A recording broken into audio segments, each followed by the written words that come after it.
তুমি যা করেছো তোমাকে তার ফল ভোগ করতেই হবে, তুমি যেইভাবে করেছো সেইভাবেই ভোগ করতে হবে। কর্ম এমন বিষয়, হয়তো কর্মের ফলের মধ্যে মাধ্যম অনেক কিছু হতে পারে।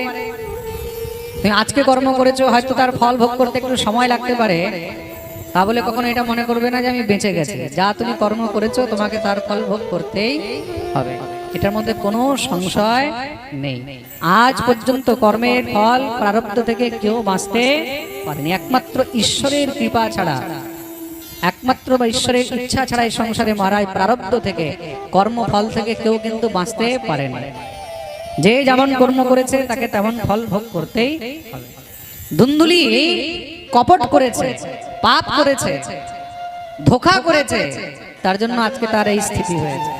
সেই সন্তান, সেই পুত্র তাকে মারছে, পিটছে।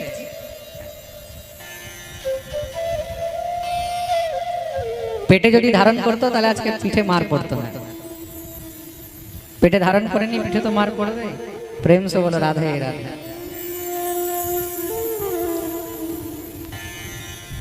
এক ব্যক্তি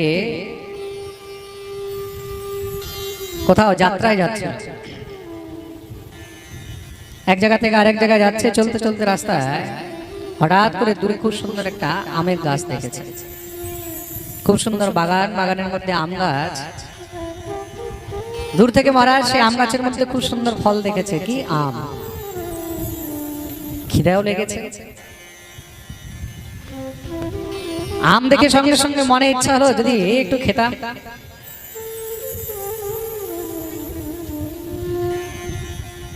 এখন যদি খেতে হয় তাহলে চোখ তো আর খাবে না, খাবে কি? তা খেতে হলে কি করতে হবে? শুধু দেখলে হবে না, তার কাছে যেতে হবে। দেখেছে, দেখে মনে ইচ্ছা হয়েছে খাবারের, চলে গেছে মহারাজ।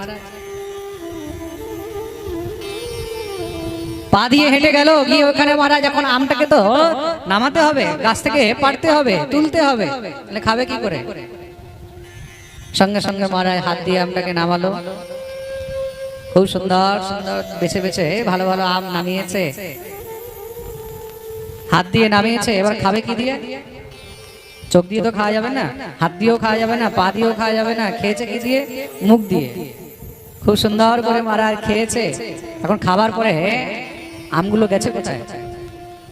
হ্যাঁ, পেটে গেছে। বাহ, কি সুন্দর মহারাজ দেখেছে, দৌড়ে গেল, গিয়ে আমগুলোকে নামিয়েছে, খুব সুন্দর স্বাদ করে খেয়েছে, পেটে গেছে, পেট ভরেছে। হঠাৎ করে মহারাজ পিঠের মধ্যে কেউ এসে জোরে চটাক করে এক ডান্ডা মেরেছে। ও মা গো, কি হয়েছে? আসলে সে আম বাগানের মালিক ছিল। বাগানের মালিক যখনই দেখেছে আমার বাগানের মধ্যে এসে মহারাজ একদম দপা দপ আম পেড়ে খাচ্ছে, মেরেছে পিঠের মধ্যে ডান্ডা। মা গো বলতে আরেকটা ডান্ডা, তোর এত দুঃসাহস! দিয়েছে মহারাজ চপাচপ 5-6টা পিঠের মধ্যে ডান্ডা। ডান্ডা দিতেই তো এবার মহারাজ হাওয়া করে কাঁদতে লেগেছে, বলে এই কি হলো?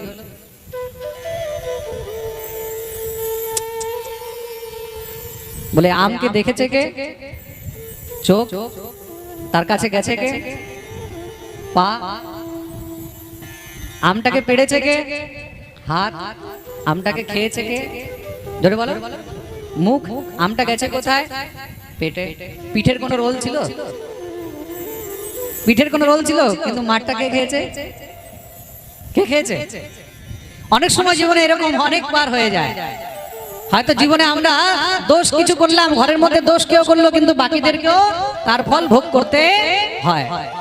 খুব মন দিয়ে শুনবে। দোষ করেছে ধুন্দুলি, আমটা খায়নি, সাধুর প্রসাদ গ্রহণ করেনি, স্বামীর অবজ্ঞা করেছে, গরুকে খাইয়ে দিয়েছে, তার ফল সেই ডান্ডা, সেই কষ্ট ভোগ করতে হয়েছে, পিঠকে, তার স্বামীকে কষ্ট ভোগ করতে হয়েছে, গোকর্ণকে ঘর ছাড়তে হয়েছে। কিন্তু ধুন্দুলি বেঁচে যাবে তা নয়, মনে রাখবে। দেখেছিল চোখ, গেছে পা, পেড়েছে হাত, খেয়েছে মুখ, গেছে পেটে, ডান্ডা পড়েছে পিঠে, কিন্তু জল বেরিয়েছে কোথার থেকে? মার খেয়ে জল বেরোলো কোথার থেকে? চোখের থেকে। যেখান থেকে মহারাজ পাপ হয়েছে সাজা শেষ পর্যন্ত সেখানেই মহারাজ বেরোবে। প্রেম সে বলো রাধে। তুমি জীবনে যতই কিছু করো না কেন, তুমি ভাবো যে আমি বেঁচে যাব, তা সম্ভব নয়। যে কর্ম করবে, যেমন কর্ম করবে, তাকে তেমন তার ফল ভোগ করতে হবে। অবশ্যমেব ভোক্তব্যম কৃতম কর্ম সভাশুভম। প্রেম সে বলো রাধে রাধে।